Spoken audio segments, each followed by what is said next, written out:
आज 28 जानेवारी 2026 रोजी सकाळी महाराष्ट्राचे उपमुख्यमंत्री अजित पवार यांच्या विमानाला बारामती विमानतळावर लँडिंग करत असताना अपघात झाला.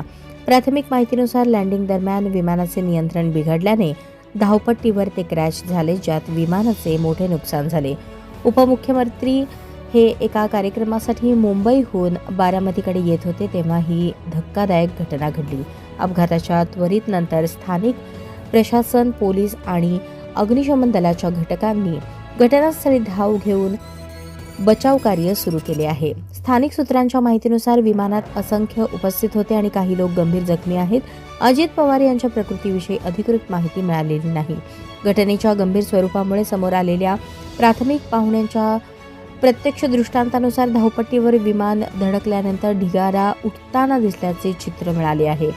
प्रशासनाने संपूर्ण परिसर सील करून तपास सुरू केला आहे. नागरी विमान वाहतूक संचालनालय आणि संबंधित सुरक्षा दलांना अपघाताचे कारण तपासण्यासाठी त्वरित आदेश देण्यात आले आहेत. प्राथमिक दृष्टिकोनातून तांत्रिक बिघाड किंवा लँडिंगमध्ये अडचणी यामुळे हा अपघात झाल्याची शक्यता वर्तवण्यात येत आहे.